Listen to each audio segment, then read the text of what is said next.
Hey everybody. Well, I guess you know what you're looking at. It's been a long time for me to get this, so I'm going to join in on the Kessler Wolf pseudo review video because I got my Kessler Wolf, and as far as I'm concerned, that's what matters to me. It took me forever to get this guy. I've been after it. I never thought I'd get one. Means a lot to me for a lot of reasons. It's very personal. For one thing, I love this wolf design. I love this werewolf design. I've got him on my little turntable of death here. We'll do a quick look just at the figure. That's the spare head leaning against his paw there. I'll move that. And yes, what's different than mine, I repainted it. It's not so bloody. I actually repainted both mouths so that they would better match, and look better in tandem. It was a little, the mouth was a little crudely painted on my figure, but the eyes were fantastic. I'll give them that. Now, they're not exactly the way the eyes actually looked on the actual Kessler Wolf.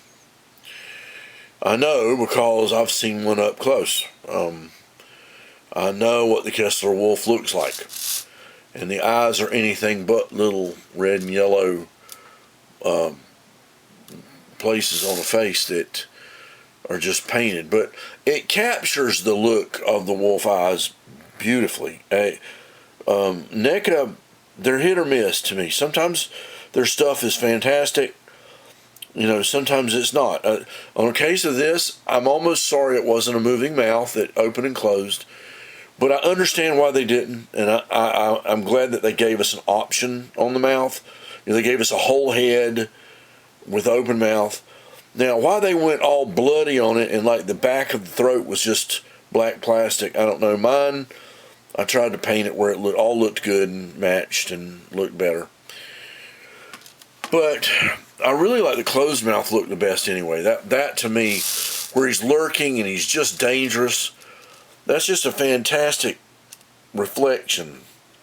There are several things that are awesome to me about this experience. One, everybody knows Rick Baker was the makeup man that did this, came up with this design, and he won his first Oscar for this. In fact, Bob Burns, who either still owns this or it's in a museum by now, I'm not sure where Bob is. But when I met him in '95 and then went to his home in 2006, Bob and we hit it off real well, and I had a great time. And I saw this wolf before it was restored. It has been restored since, but I saw it in its original colors and original everything. And he calls it Oscar. He nicknamed it Oscar. And Rick Baker, who I met in 1995, I had a little table at a convention. And it was just a model convention. I was nobody. I just had a table and I was just showing some of my stuff. And Rick Baker on Sunday afternoon, he walked by and he's by himself, shook his hand, got a picture with him, talked to him. So I met Rick Baker. I met the man that made this and created Oscar. And of course I met Bob Burns at that show, and Bob invited me to his house. Well, at the time I couldn't go. And some years went by and it haunted me. I'm like, I got to go to Bob's house, man. And, he's not going to be around forever.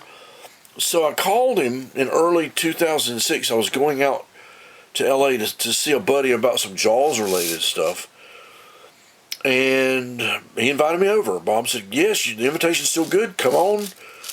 Bring your friend and come on by. So let me do a quick swiping video jump here to right here on this screen. There I am with Bob. There's Bob in the background being a cheesy fool that he was. I love Bob. I don't know what's happened to him. Well, that's me with an extremely excited expression on my face. And, of course, there's the wolf. Now, you'll notice it's got all kinds of cracks and stuff in it. It's, at that time, it had not been restored. I'm going to zoom in here. And you can see the orange cracks are actually broken, old, brittle foam. And how do I know it's brittle? Because, well, dummy me, I took my finger and pressed it right above that big tooth, and it went crunch. I think about 2 seconds later, I was on the other side of the basement. I was like, in case anybody heard that crunch, I said, no way in hell, I'm not gonna, no, that just scared me too much. Well, here's the good news, is it may have been, if that's the original colors, at least I can see the real color. There's the gray of the snout. There's the eye that was sort of, let's see if I can get it where you can see it better. There we go. Yeah, it was kind of broken. And it's all these weird colors. It was an amazing thing to see in person. Well, here's the cool thing. I'm gonna flip to the next picture. Here it is restored. This is a few years later. And Rick Baker didn't think it could be restored, but this amazing makeup artist, I don't remember his name, but Bob recruited the guy to go in there and clean it up and fix it up. And isn't that fantastic? I mean, it looks like it's ready to shoot in the movie. It's incredible. He took all the breaks out. He redid the eye colors. And it just looks fantastic. And by the way, you can see there's the masks there at the bottom for Jack, and some transformation face there of the wolf. You can see his paw, that hand, the famous stretching hand.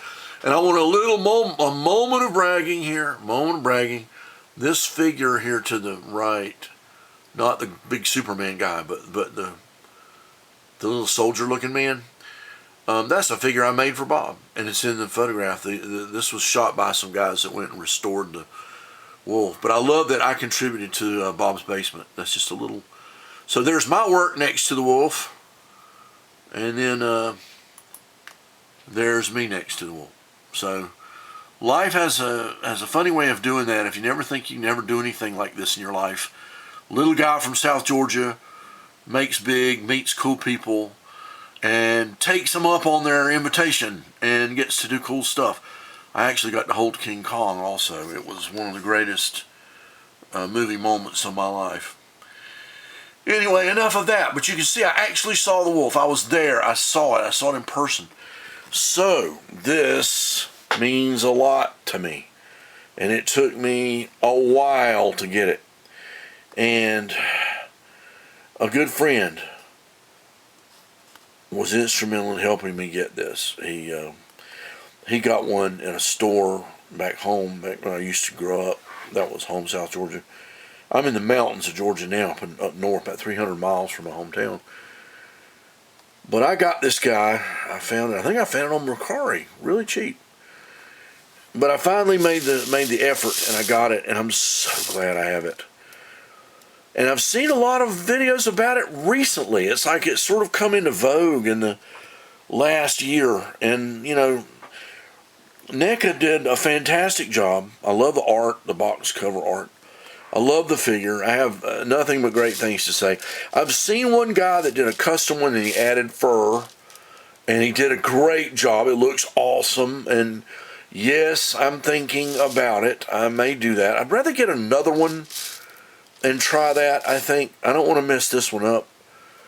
But having seen it in person, it's hard not to be tempted.